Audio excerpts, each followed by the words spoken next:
Hey, what's up, AfterBuzzers? Welcome to the season premiere of TNT's new drama, The Animal Kingdom. We're going to be breaking down the pilot episode in episode 2 tonight. There's a lot to talk about. A lot went down, so stay tuned. You're tuning into the destination for TV superfan discussion, AfterBuzz TV. And now, let the buzz begin. Hey. Such an appropriate song. Very I love appropriate. So good. Great choice. Hey, what's up, guys? I'm your host, Alina Vision. You can follow me on Twitter, Instagram, and Snapchat at Alina Vision. I'm so stoked to have these two lovely co-hosts with me. Why don't you guys introduce yourself? Hey guys, Leslie Ambriz here. You can find me on Twitter and Instagram at In Less Than No Time. What's up, everybody? My name is Ben Bateman. You can find me at Ben Bateman Media on Twitter and Instagram. This is really exciting. I get to work with both of you. Yay! We just worked for Premiere, and we haven't worked the show together in forever, so this is so exciting. Yes, I am so excited, especially about the show, about you guys, and we actually do have a fourth. She couldn't be here with us today, but she'll be back hopefully next week. And yeah, so let's get kind of into it. Before we really dive into the show, since this is a new show, I kind of want to get your guys' first impressions, just right off the bat. How do you feel about it so far? I mean, the first time I saw it, I was like, oh my gosh, thank you that network television is pushing the limit and going all the way, because I mean, they've had to compare, or not compare, but like compete with Netflix and Hulu and all these things, so I loved it. I love intense dramas like this, so I mean, it's definitely going to be a show that not only do I have to watch for work, but also out of enjoyment. I'm like a big fan. Ellen Barkin's an old favorite of mine, and I was really excited to see that she landed the title role in this. It's really cool to see such a popular indie drama get the adaptation like this, and I really think that they cast this very, very well. And there's something about living in California and this being sort of like the same. They really capture the oceanside thing well, which I think is very cool. So I'm really excited for this show. I didn't even think I was gonna want to do another panel, you know, like because I'm taking a little break. I just finished 2 shows, but I watched the pilot and I was like, I really just want to get into it. I was like, I just want to talk about this show. Same. I remember asking you at the premiere, I was like, do you know if there's an after show? Because I definitely want to join it. Yeah. Totally both were like, yeah, let's get on the show. Awesome. We're so glad you guys are on it. And yeah, you guys were at the premiere, so how did that go? Oh, it was so much fun. I mean, just being surrounded by, because like I've done like little ones before, but actually being on something where there's actors at such a large scale and being able to talk to them not only about like superficial questions, but actually getting deep into it. Right. I loved it. They really, really promoted this show. Like they did. They spent so much money on this show because honestly, I mean, I saw ads for it everywhere. It was playing in front of Civil War, like a whole 5-minute piece in movie theaters was playing. Sides of buses, billboards. They've been advertising the show like crazy. And then, you know, we saw at the premiere, like they rented out a bar and like a screening room. They threw the whole thing right there in Venice. So it was just right on the beach. And then they turned the entire parking lot behind it into a set. So you walked in, and like there's the scene from the opener where the smash and grab. Right. So they basically built out the jewelry robbery. It's like a robbed jewelry stores, which you walk into. I wish we had we should have brought pictures to show, but next it was time, intense. for yeah, sure. they had Next like time. fake glass on the ground, and people could take like photos in front of it. There was a half pipe. There was people skating. They brought sand in and built a beach. It was crazy. They went all out then, for sure. And it was fun too, because like the whole cast was super, super approachable and nice. We hung out with most of them, talked to most of them. We were able to, I think, hopefully book some of them to come on here and hang out with us. So it was great. But let's talk about the episode. I'm so excited. For sure. And if you guys want to see their interviews, you can check out AfterBuzz.com or AfterBuzz YouTube page, and you can see the interviews. It's all on a little playlist. Premiere. You can watch them all at one time. There you go. All right, well, let's get into the show. The pilot episode. We got to talk about this opening. Yeah. The opening scene is amazing. Yeah, it's great. Amazing. I think that was probably my favorite scene of the whole pilot episode. Right. It set up kind of the world that Josh comes from. Yeah. And it's crazy. At the same time, it's very like human. Like how he's just sitting there while his mom is either unconscious or dead or whatever, watching, what's that game? The Whammy game? Yeah, something like that. I remember watching that when I was younger, but I think it was something like that. And even the police just kind of look at him like, you're just watching TV. Yeah, he seems to be so desensitized. Right. But one of the things I love about this so much is that, you know, you see the premiere network shows now, like, you know, AMC does this a lot, is they give you this really slow, weird, kind of awkward build. Like I'm doing Preacher right now, and I love the comic book Preacher, and I was very excited to get into the show because the comic book starts action right into it. But they've decided to give this very long, drawn-out build-up. What I really appreciated about this show was it starts you immediately in the situation. Does not give you the build-up. Does not try to introduce you to his world before she's gone. Literally, you get the new world he's going to be in like 6 minutes into the episode, which I thought was so cool. And you knew, obviously, when you know he goes downstairs and the guy hassles him, it's your mom up there. You knew that was going to come back. Of course it was. Oh, yeah. We were going to get the payoff, and you knew exactly what the payoff was going to be. Right. I personally thought the payoff was actually going to be like one of the other guys roughing the guy up, but it's good that he did it. He did it, yeah. I thought he was going to go all the way and just boom, bam, done, you out of here. He's hardcore that quick. I feel like with Finn, he's, I mean, just how you guys were saying, like he's so desensitized and he's independent. I mean, even the fact that he goes back to doing his like math homework and like makes himself dinner after finding out that his mom has just died, just completely numb to it all. Yeah. I feel like, especially what you were saying with the build-up, we're going to see, we've seen a little bit of it, but we're going to see more of like a huge breaking point for him where I think he's going to maybe like lash out on the family a little. I'm jumping into predictions again. I have a bad habit of doing that, but it could, I mean, it could happen. I think it also lends itself to his family because his family was so desensitized by, you know, one of his daughters, Smurf's daughter, and their sister dying. Like, it was just, it was no big deal. It was no big deal, which is so bizarre and crazy. At least, you know, it's so unnormal, I would say, no matter what. She just, like, stole her shirt and then throws a pool party, and it was like, oh, you're not going to, like, even cry about it for a little bit? Yeah, exactly. Well, before we get too far into that, we are then introduced to Smurf, who is not your average grandma. Oh, no. Girlfriend's got it going on. Yeah, you know that Ellen Barkin is 60? No, she's not. Fantastic. Fantastic. I thought like 50s or something, but not. Like, good for her. I'm all about women, you know, keeping it grown and sexy at all ages. She works it. Yeah. She's the badass grandma that you would be scared of, but would still want. So the moment when she like starts like really like, it's funny. She rifles through the drawer looking for the shirt, and you're like, what's she looking for, right? Because she's so comfortable around it. She finds the shirt, which later then comes into the episode, and I guess my question was she just stealing a shirt? No. She was clearly stealing it for a reason. She was trying to set something up, right? Right. Because you get the payoff of that moment. So I like that they set that up right away. You can tell she's like a cat. You know what I mean? It's like she's looking for something. She felt very feral in that moment, you know? It's like when she went to work. Yeah. No, I totally get that. That's another thing I really like about the show is they put these little seeds in. And you don't know exactly what they are or where they're going to come back, but you get a payoff eventually. It's all super subtle. And if you're not paying attention to every detail, it'll go completely over your head. And that was one of the things. So we see later on where that comes back. And then after Josh goes with her, we end up meeting the Cody boys. Yeah. All of them. So what did you guys think when they rolled up to the house and we meet the boys? They're so handsome. Oh, yeah. Especially that. Exactly. I was like, am I going to sound superficial by saying this? I was like, oh, damn. Not at all, girl. Not at all. We got some eye candy. I'm ready. I'm so ready. That I think when I watched the pilot, that kind of hooked me. I was like, yeah, I'm totally in for the panel if it's going to be that. You're like, oh, we can bring them into interview? Yeah, okay, sure. Why not? Absolutely. I mean, guys get eye candy all the time. They do. They have, we'll see her in the second episode. Exactly. Yeah. I think it's funny that that they decided to cast it that way because obviously, okay, some networks like CW, you know that everybody's going to be super good looking. That's just kind of, it's just like a prerequisite. But it seems like the more sort of like the bigger dramatic cable networks, like I said, AMC, and then also now like the Hulu stuff and the Netflix stuff, it really does seem like networks are making an effort to kind of make these shows feel like they're a bit more in the real world. They're more believable kind of. So the thought that these guys wouldn't all be super, super handsome, you could have done it that way, but at the same time, as somebody who lives in Southern California and kind of knows San Diego, there's a very sort of like beachy, these guys get away with whatever they want vibe to these guys, and it actually makes sense that they would all be this like posse of handsome guys, because we do find out later, right, they're not actually brothers.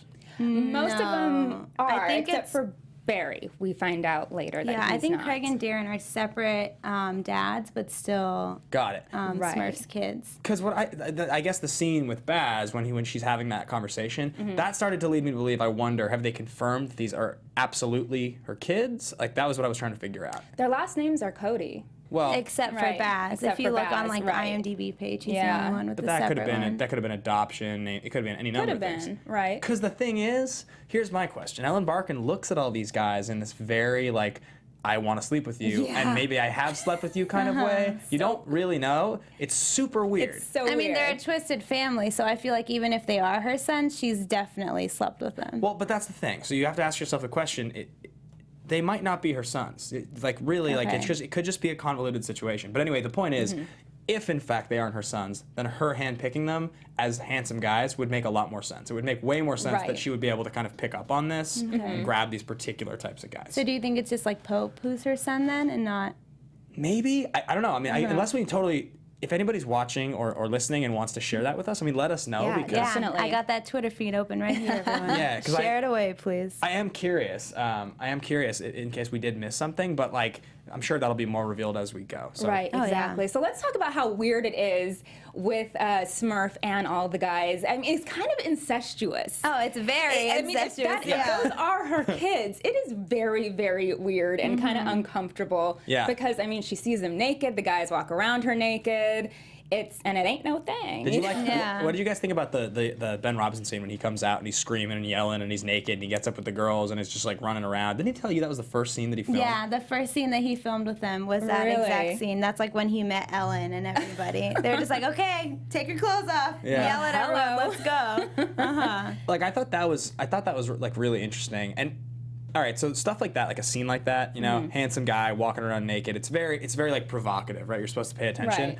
But that's also the sort of thing that you've seen on any number of shows on any number of networks. Fox shows like the OC would do something like that.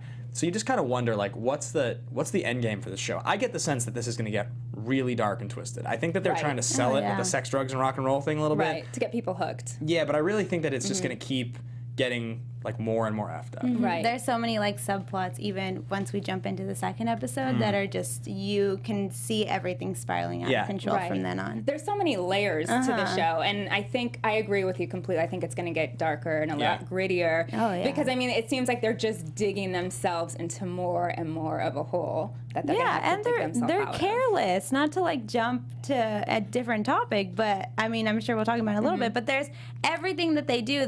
I feel like they build themselves up as these high-class criminals, and then you see them in this action, and it's like, dude, you left DNA there, you screwed up here, you Yeah. told somebody where you were Right. going here. I don't even know how they've gotten so far, to be honest. Right. Well, I'm sure we're going to see them have to clean up and how they do it. So. Yeah. Yeah, exactly. So after all the kitchen scene that we were just talking about, they go surfing. And this is the first time like we see them out. They're supposed to be surfers. And this is actually the first time we see them stealing something. Because we Right. actually see them stealing the surfboards from the guys that they're kind of being pricks to in the ocean. What did Yeah. you guys think about that whole scene? Especially, I think it was Craig that gave Josh the Yeah. gun. Yeah. Well, for me, my favorite movie of all time is the original Point Break from 1991. So I love that movie to death. And this show feels so much like Point Break meets Sons of Anarchy. That's like the tagline people have talked about. I've heard a lot of people say this. I could see that. And there's a scene in Point Break, obviously, where if you guys have seen it or anybody listening has seen it, where he's out on the water and he runs into like the criminal gang of like 4 surfers and they try to beat him up and there's like a whole scuffle by the shower. It's like very, very similar. It totally reminded me of it. So that was the first thing that came to mind. The weird thing for me though is that Jay holds the gun up, like he's like so unaffected by this stuff. He's like stayed away from that family his whole life, and his mom's been a tweaker, so Right. obviously he's been around sketchy stuff. But he didn't seem to be freaked out or weirded out at all by it. He just points a gun at the guy, Right. right? Like his he hands does, aren't even yeah, shaking, just nothing. like boom, let's go. Doesn't really, I mean, he kind of thinks twice, but then it's like, oh, I honestly okay. thought he was gonna pull the trigger just out of peer pressure. Like maybe not shoot the guy, but maybe just pull it and be completely surprised at what went on. Right. That was my initial reaction. your But initial I kind of saw that point as building up his character description and him. It's kind of the turning point for Josh, I think. Right, and I think it gave him some credibility with his brothers because he was lacking in it there, Definitely, before. yeah. Right. They've been picking on him Right. since he got there. They weren't quite sure whether he could be trusted or whether he could really be part of their little situation that they got going on. So after surfing, we see the first pool party first pool party of many. And I mean, Josh, once again, has to prove himself by jumping off of the roof. Now, would you guys do that? No, no. I'm the person that would watch and be like, yeah, do it. But you put me on that roof, I'm like, no, thank you. I will crawl down and climb into the pool myself. Right. I think this is the first, I mean, not the first time, but we definitely see that they don't have that many good ideas. Yeah. Jumping off of a roof. They're all idiots. They really are. Yeah. Even the smart ones are stupid. Yeah. It's true. That is like one thing that seems to be, well, except it seems like Pope's the smartest. It seems like Pope's the most intelligent of all of them, in a weird way. He's also seems crazy, but he does seem to kind of be the smartest. That is socio-psychopath. He's so creepy. But the thing that's super interesting is that you got, like, you talk about that, like, it's very difficult to find characters relatable that are not intelligent. They're good for comic relief, but it's not easy to find characters that are relatable that seem really clumsy and stupid, and, you know, even criminals, like anti-heroes classically on television and in film, you have to like them. You have to want to root for them. So I don't know how dumb these guys really are, or if it's like you're getting their sensibilities, but they're going to come through in their like sort of stronger moments. Currently, they all just seem like clumsy morons who are super handsome, and like, you know, ordered around by. That's fine with me. Yeah. It's all good. Yeah, I don't know. I think that's interesting. What do you guys just generally think though of Finn Cole, of Jay? Like, as an actor, how do you like him? Like, are you fans? What do you think? I think he's doing a really good job with the role, definitely. I think it's believable. I believe where he's coming from. Yeah. I really do like him as an actor. I think it's a perfect cast for the part. I think the kid's a star. I think he's doing a great job. He doesn't have a lot of credits. For the record, I asked him what he thought of the rumor that he was going to replace Zayn in One Direction, and he said that he would love to. He was down. Yeah. He was so excited. He was like, "Wait, there's a rumor." He like didn't even flinch. He was like, "I think that's a great idea. I would One love to do Direction. that." He's very well PR trained, or that was just an awesome answer. He's good. He's very charming. He's very charming. And he's even on what's that show with Cillian Murphy, Peaky Blinders. Oh yeah, Peaky Blinders. Yeah. So I feel like he gets a lot of practice in the drama and intense roles through that. Right. And he saw. I remember when I was watching, I kept thinking of Heath Ledger, and I don't know if it was just the jawline, but and even just the way that he presents himself on screen, I could totally see him just pursuing so many different roles in the future. He's definitely, like how you guys are saying, he's gonna make it big. Yeah, he's a star. The funny correlation there, right, is that the film that this is based on is Australian. Heath's Australian, but he's actually from the UK. But then he looks kind of like Heath, so you're like, oh, he's Australian, so he's just like Heath Ledger. He looks Australian. Yeah, right, he does, or something about it. Exactly. But he's not, so I think that's funny. Maybe his like mom or dad, he's like mixed or something. Yeah. Who knows? There's some Heath in there somewhere.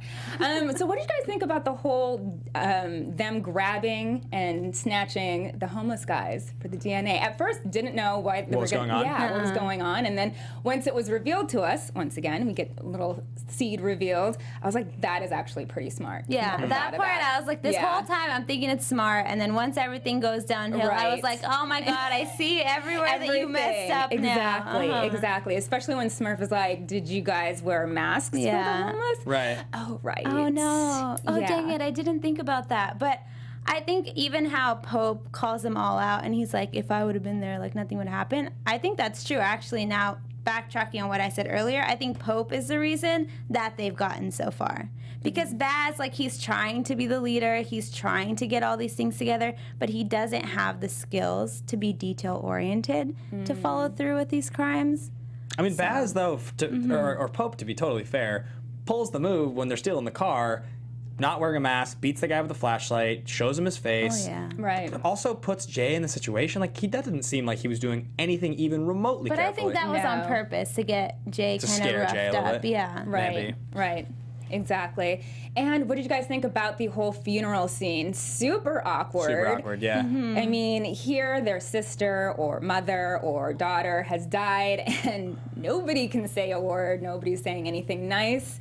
Kind of awkward. And then there was that lady who was the next door neighbor who kind of spoke up, and that's when we learned that she was actually Julia. Yeah. Josh's mom was actually trying to protect Josh from the family. Right. Yeah. Yeah. So that's so that's definitely an interesting plot point, and you start to think about where he comes from and why he is the way he is, and that opening scene, how calm he is, and and talking about sort of like living life. Even if his mom wasn't a criminal, if he's living his life with somebody who's an addict to the point that they can actually OD like that, you know that he's seen a lot and he's been around her in a lot of tough situations. So that's probably why this world and sort of moving into this world is not as tough of a transition. But it is interesting that his mom was like, even though I'm a heroin addict, I'm trying to keep you out of that world that is somehow worse than my heroin addiction. Right, exactly. They're doing something that's really bad. I'm just addicted to smack. It's like kind of weird. Right, yeah. Like there's no pro in this situation at all. But even when the neighbors spoke up, it made me think, well, why did Josh contact his grandma right away if he clearly had other neighbors and contacts that cared for him? Yeah, I don't know if you guys picked up on that, but I was... No, I didn't. The other thing I was going to say, though, is also the relationship between the crime family and his mom being a heroin addict is... I mean, it wouldn't surprise me at all if she was getting drugs from the family. Oh, right. Right. Yeah, or she probably got started on that, because, I mean, Exactly. they're doing crazy, lines, yeah. they're doing everything. Just chilling in the living room. Like, yeah, oh, hey. Oxycontin, I mean... Yeah. They don't really discriminate when it comes to drugs, No, not as at we've all. seen. I think it'll be interesting for us to predict which of the brothers dies first in the scope of the show. Because I don't know if one of them dies at the end of the season, but I think like that's definitely like a big moment. Is one of these guys has to die. Right. You know, change the math. I'm sad. I know. I like them She's all. like, no, yeah. keep them. Not even just for like looks, but like character-wise, like they're stupid and everything, but they all have like little layers that I think Right, we'll yeah. see soon that Right. I'd be really sad.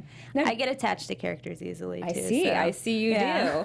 do. Now, do you think that it took Josh kind of a little bit longer to catch on to exactly what they do? I think he's had an idea. Yeah, I think he had an Mom idea, has told him something in the right. past. Exactly. Yeah, That's okay. right. That's right. I think it is. I think the mom for Right. sure. That's in some ways probably why he was like.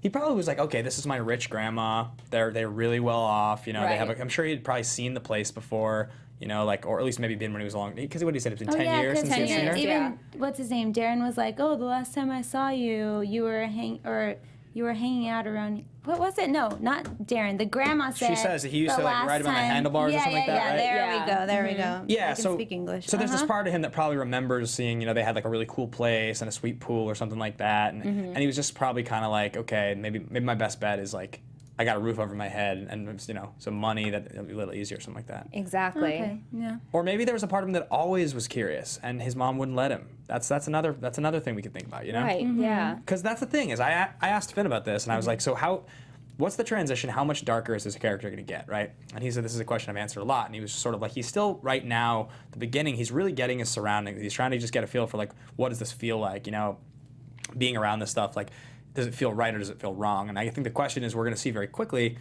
if it feels right, he could get very dark very fast. Right. Very dark very fast. And that's what I think these first few episodes is going to be about. Like, it's going to be about like when he has to be involved in that first job, but beyond just, you know, stealing a car, when it's like Right. he's the guy that has to shoot someone. See, I think he is going to Yeah. get dark pretty quick, because when he was trying to beat up the drug dealer, I mean, he pulled a gun on him. You can tell that he's getting desensitized Yeah. from all these things, because, I mean, within a short course of what seems like a week, if Yeah. not less. Probably he's- less, yeah. He's gone through a lot, and he's definitely toughened up a lot. And so I could see the character definitely getting dark real quick. You don't really see him mourn at all. You might. I think we No. see in the second episode a little bit of anxiety, if anything, but. Other than that, it seems like his whole life he's just pushing and pushing things down. Yeah. And this Right. is finally giving him the outlet to act out in such a negative way. Right. Well, along the way, we meet his girlfriend, Nikki. Yeah. Oh, she's crazy. All right, tell us how you really feel about her. She's just, I mean, she's crazy, but she's also very, your stereotypical rich girl, doesn't want to be rich, wants to be rough and tough, and wishes her life was gritty. So she's going to go date the guy whose mom was a heroin addict, going to go hang out with his crazy grandma and his uncles and try to, like, woo them over and catch shrimp in her mouth, because that's cool. Also, she takes $200. She didn't even try to fight it. No. Like, No. it was like, Okay. she was like, oh, okay, thank you. Like, I would have been like, oh, no, like, Right. sure. No, she just takes it. I have the saddest prediction for her, but I'll save Okay. it. I'll Say save it. it. Okay, I'll say it. saving it for Saving it? predictions. I thought it was interesting to see him have a girlfriend Yeah. and see that there was parts where I thought he was going to open up more to her and we get kind of more of a backstory. Yeah. Or really delve into like what he's thinking. And unfortunately, we didn't get too much of that. Hopefully, in the next couple of episodes, that'll come out a little bit more because it'd be nice to be a little bit inside of his head. Mm-hmm. You Yeah. can kind of tell what he's thinking, but it'd be nice to really understand. And I feel that Nikki would be the one that would be able to bring that out of him. I think it's also interesting, something to bring up is that, like, so do they make reference to his dad? I don't think they ever do, right? Just when he makes that call at the end, and that's it. With the picture. Yeah. So I think there's a certain amount of his relationship to those uncles that's going to be like, he didn't have a father figure, or there wasn't a male in his life, and he's probably going to take to that. He's probably going to take to that male attention pretty well, which I think is going to draw him in pretty fast. It seems like it's kind of happening already. Exactly. Yeah. I can definitely see that happening. So yeah, we get to the point where he actually goes back home because he's just like, I can't take this life anymore. It just kind of gets too much for him. He's not used to it, and he goes back home to where him and his mom lived, and he finds a picture of him, his mom, and supposedly his dad. Supposedly, yeah. Right. And he calls the number, and somebody answers, a male answers, but does not really care to talk to him. Yeah. So do you think that that's kind of like finished there, that he's not going to go try to find his dad at any point in time? I think he will. I think he's definitely going to go on the search for him. It'll be. I think it'll be something that they'll use it later in the show. It'll come back in later. But I don't think, like, it'll be. His dad doesn't. I don't think his dad sounds like a very good dude. Right. Probably just some random guy her mom slept with, ended up pregnant. So some situation where his dad will come back in later and, get killed or roughed up by the brothers, or I don't know, something like that. Yeah. Yeah. I hope it's not that predictable. I hope it's actually interesting. Hopefully. Let's hope it is. Let's hope. All right, now let's talk about their heist. Yeah. They finally go on a heist. We've been hearing about it all episode long. So many opinions. And so much goes wrong. So much goes wrong. They are able to get the watches from the jewelry store, but on the way out, they are kind of stopped by cops. Not security guards. There's actual cops on the escape route.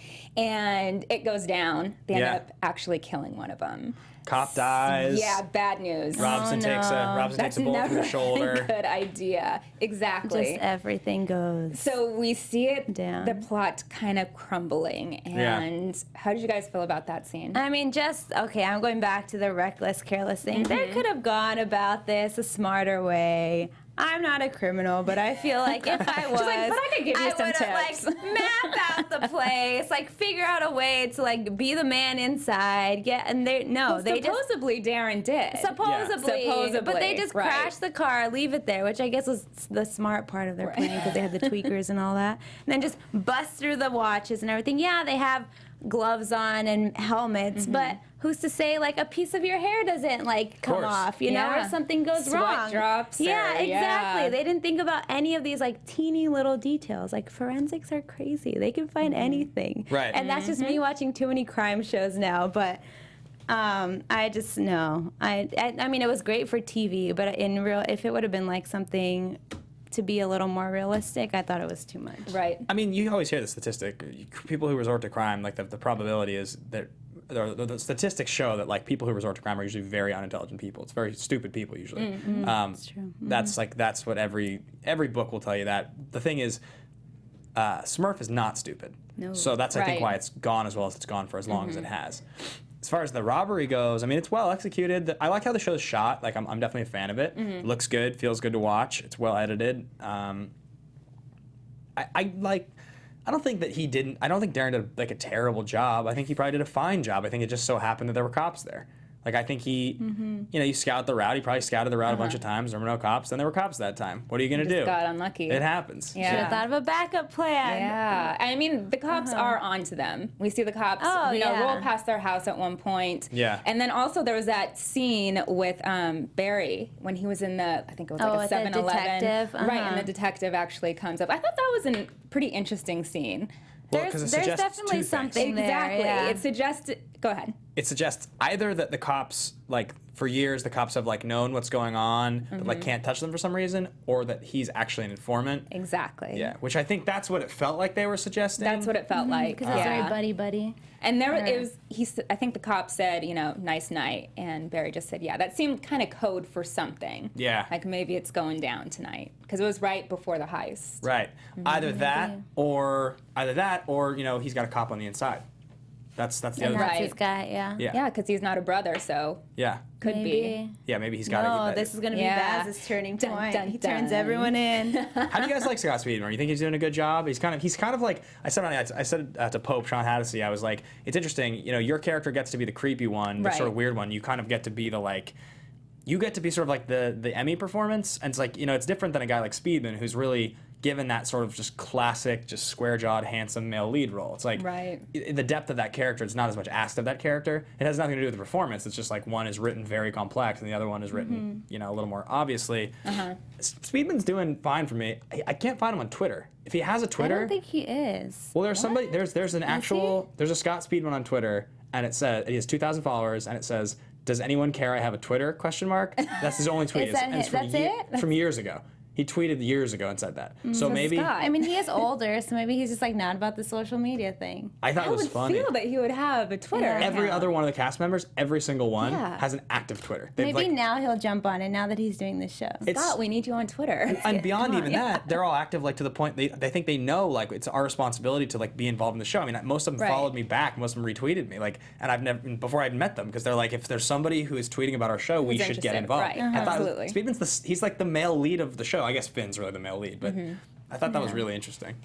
I'm sure he'll get on. He has Yeah. a million fans. We'll If start you a mention campaign. Scott Speedman, and they're like, Was he on So, Felicity? Was that his show? He was on Felicity, right? Felicity, yeah. Yeah. That was his thing. That's the Coming one that back every around. time I remember watching interviews before we did the premiere just to prep and seeing everyone would ask him like, so is there going to be a Felicity reunion? Is there going to be a Felicity Yeah. reunion? Like that was the main. Because people love Felicity so Yeah, much. he's the Yeah. hot guy, you know. All right, so One I that think everyone that loves. pretty much wraps up the first episode. Anything else you guys want to add to that before we jump into episode 2? Well, there episode is 2. one super relevant thing that happens in the pilot that I think we should reference. Absolutely. Go for it. And Go for that's it. the scene where Pope picks up the girl, yeah, I forgot his about girlfriend, that. from the couch and like Yes, and like I wrote that. smells her pretty much and like So creepy. lays But her then down Finn on the does bed. nothing about it. Yeah. Just sees A, him how there. did she not wake up? Yeah, totally. That's what I was thinking. So when I asked Hattie, I was like, "You're doing some creepy stuff, Yeah. man. You're doing some really." And he was like, "Dude, if you even knew." He was like, "The thing I had to film yesterday." He was like, "Made me so uncomfortable."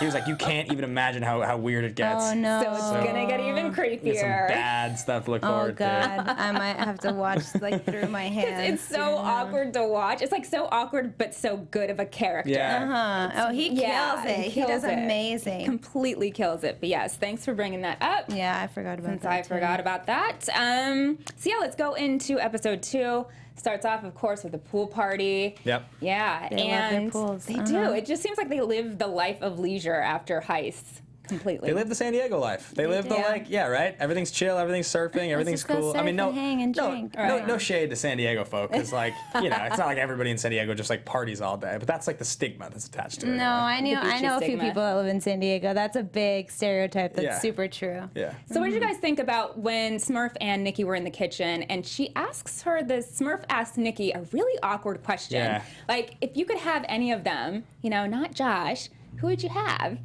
I was surprised by her answer. Baz, right? Yeah. I thought she was gonna pick Darren. I thought she was gonna pick Craig. Oh, really? Yeah, for some reason. God, I'm on a panel with all girls. Not that you know I think Craig is the best or whatever, but I just from the scene in the restaurant where he was throwing shrimp and stuff. Wait, Darren. Sorry, I mixed up their names. Oh, Craig. Yeah, yes, I definitely thought it was gonna be Craig. It felt like there was a little something there. Well, but Darren for sure would not be the No. one, it turns out. No. Did we find out something else about Darren? Yeah. So What'd you guys think about that? I was just jumping ahead no, because that's it's, fine. Let's go there. Like, so, okay. This is one of those. So what the scene we're referencing is when Darren is in a public bathroom with a dude. the beach, yeah. Something happening that he seems to be into. It looks like He's very into it, apparently. pants yeah. are down. We don't see the guy. Right. In fact, We see the shoes of the guy. We just don't see. do we don't ever see that his it's a face. guy? We don't ever actually see that it's a guy. It's just inferred. I think we can tell. Flip-flops, Yeah. kind of, and the fact that he was beating He was like, the guy this up. dude, Right. Exactly. I don't stole think he my beat up a wallet. girl who was doing what. Yeah, Sure. he would have Right. been like, "Oh man, join me" or Check it something. out. Yeah, exactly. Right. So that's weird. Like they're. It's not weird, obviously. I mean, it's more just like there's those moments when you're like, are you going to give me like this sort of plot point that is super relevant and interesting, or are you going to give me something that's like controversial and sexy? And this is another one of those ones where I was like, it's kind of like that's kind of feels like this is he's going to have this secret, and like I don't know, I wasn't sure how I felt about it. It's interesting because it's a secret that he has to keep, Right. But it's also like, does it feel that consistent that he would have been in the family for this long and been able to hide this and like? You think so? I think so. Okay. I think he could absolutely hide it, think yeah. so. Because I mean, they're so testosterone driven in the family Yeah. that I think he would be able to hide that, and he knows you know, that's a pretty big secret to him. Now he doesn't even, I mean, he has to trust Josh to keep that secret. Yeah. Which he like almost threatens his life. Yeah, while doing exactly. It. Yeah. Super scary. This family will turn on each other in any instant, and that's the one thing I like about the show. That's what keeps you like engaged. Like, and I feel like they all have their own secrets. Yeah. In some way. I mean, Darren has the fact that I guess he could be possibly gay. Yeah. It seems bi-curious. Gender's fluid, right? you know? Exactly. It can just be everywhere. It's whatevs. And then I feel like Pope has the whole secret with Catherine. Right. That they slept together at one Ooh, point. yeah, Ooh, that is a big one. He is y'all think holding over her head. Lena's Baz's kid or Pope's kid? Yeah, right. Oh, I didn't even think about that. Yeah. Ah. It's like some oceanside sadistic soap opera shit. Yeah. They're doing. Turning They into just like a throwing novella. everything into one, with that creepy little clown doll. Oh. What did you guys think about that? Creepy clown. It was so creepy, but I feel like that's another seed that they're planting that we're going to There's like a figure camera out. in the clown or something. There's something sketchy about that. Yeah. Yeah, it's going somewhere. Yeah. I don't know. They're definitely, I mean, they're setting up so much drama. They're just right. They're planting a seed after seed after seed. I mean, you talk about each person, so that's his secret. Then Craig seems to have a severe drug problem. Yes. Which I don't even know if it's a secret, but. I think it's a secret to how extreme it is, but not a secret. Right, because I don't think they know that he's popping Oxycontin like the Tic Tacs, you know? Yeah. Which he kind of is Like, doing. like behind the car, it's just like, oh, hold on, man. And then you see another scene, he's got like a handful more that he just throws in. I was like, I oh think my I took God, too much. you're You going think? to die. Yeah. So here's a question for you guys. So the scene where we see him with the drug dealer with Christina, like, that's like full-scale nudity. TNT. I didn't know you could do that. I mean, right? I felt like I was totally surprised. I was like, is this because it's a screener link that we get to watch this and it's like this? Or is this actually just on TV? I think that's actually on TV. Yeah. Which is something that you'd expect from like an HBO or Showtime or something like that. Yeah, but even on network, definitely not. So they are definitely pushing the envelope. I didn't know you could To get the away with that. extreme, even some of the tweets while I was going through or watching the show are like, wait, am I watching HBO After Dark or what's going on? Yeah, totally. I get that. She told us that her family can't watch the show. She's like, Papa, you're not watching this. Your parents are so excited. They're like, I'm ready to tune in. You're like, please don't. Please don't. Yeah. Maybe another scene where I'll just send you clips. She'll like send them clips of her scenes when she's like dressed. Yeah. I thought that was cool that she's like had. I mean, as well as that she's his drug dealer, but like. She kind of like had like a control like roll over him, like, you know what I mean? It didn't. He's like this big dude, and he's very male, very like testosterone driven, very alpha, and he seemed. I didn't get the sense that she was his girlfriend, really. I got the sense that she was his drug dealer, but he seemed to have like total. It was a like total 180. It's totally submissive. I thought that was really interesting. Yeah, I thought that was all the interesting women too. on this show are very. They're boss, you know. They got it. They are definitely. They're not going to let any of these guys take advantage of them. Bees. Exactly. There's a better especially way. Smurf. Ooh, she's a queen bee. And she actually, you know, once all of this goes down, they find out that there's a cop that's dead. She tells Josh, you know, you're in this now. Like you're a part of this now, and we keep secrets. She threatened him while she was inviting him into the family. Yeah, exactly. And I don't know. Do you think Josh is happy about being part of it, or do you think he's just kind of? I think he's happy he finally belongs somewhere, but he knows like the heavy consequences that are coming his way. I mean, I think the best example of Josh and the way he feels about everything is it's the moment between when he's made to take that 7th or 8th shot in the pool party, him kind of wandering to his room, falling asleep, puking, waking up, and then like seamlessly like changing and her watching him change. The whole that whole sequence is like, if either one of you guys has ever been to like, I don't know, have you ever been to like a Sunday fun day or day drinking or something, and you find yourself in a situation that you're just like, you don't know a lot of the people, you feel very out of it, maybe you have too much to drink, and you kind of have that moment of like, what am I doing here? Where am I? I feel so disoriented. And I thought that like little sequence was kind of exactly how he feels about the entire experience. From the moment that he walked in the door to where he is now, he's just been kind of like floating through it all, very disoriented, just kind of going with the flow. Trying to fit in. No identity, has no idea who he is right now. That's kind of what I think it is, you know? No, I definitely feel that. I definitely feel that. Let's see, where do we go from next? So right then, when she tells Josh, you know, you're part of this now. They have a little family meeting, and that's when she goes through, what have you guys done? Have you covered our tracks? And turns out they have not disabled the car where they were supposed to, and now we go to the junkyard.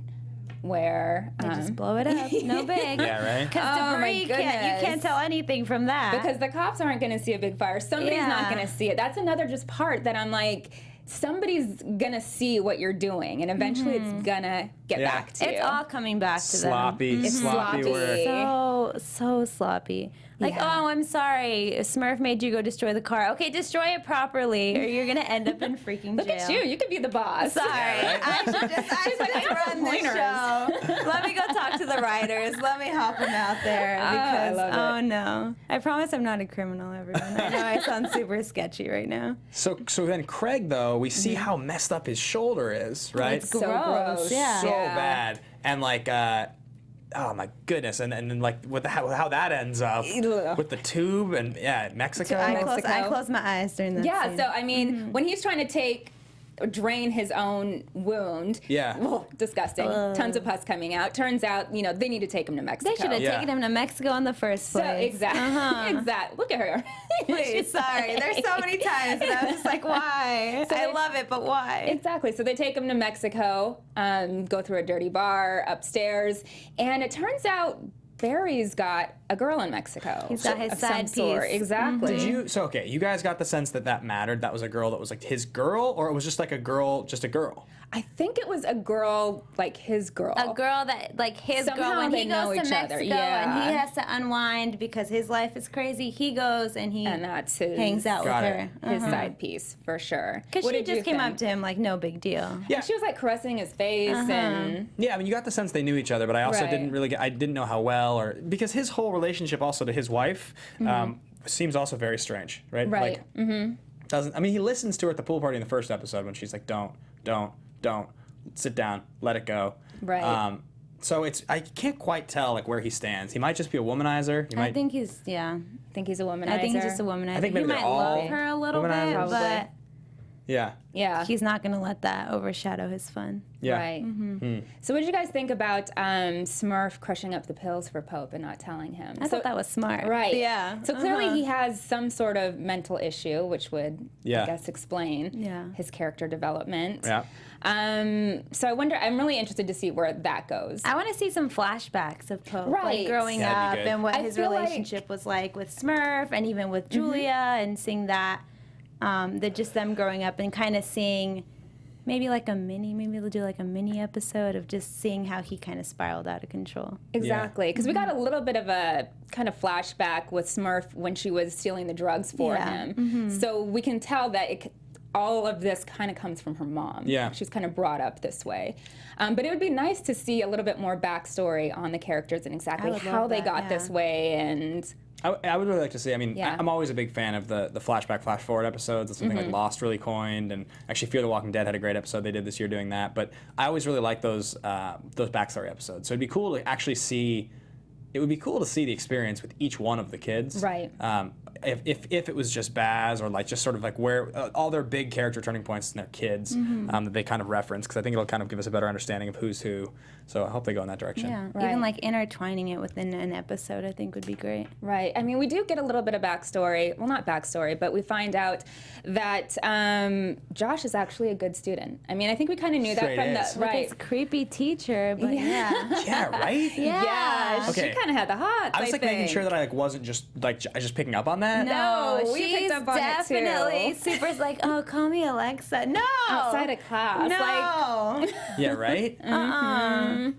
Yeah, no, I Weird. picked up on that. But I thought it was nice to see that, besides, I think we got that from the first scene when he was doing the math after his mom died. Okay, clearly he's all about going to school, and we hear him say it over and over again, like, I got to get to class, and they're like, oh, let's go surfing. Yeah. Let's do this instead, and he's pretty, studious. So no matter what upbringing he had, he's definitely all about keeping it. So are we gonna like open next week's episode with maybe with like "Hot for Teacher" by Van Halen? You know, there you go. Oh, there you go. It's like, Playlist. We're taking requests right now.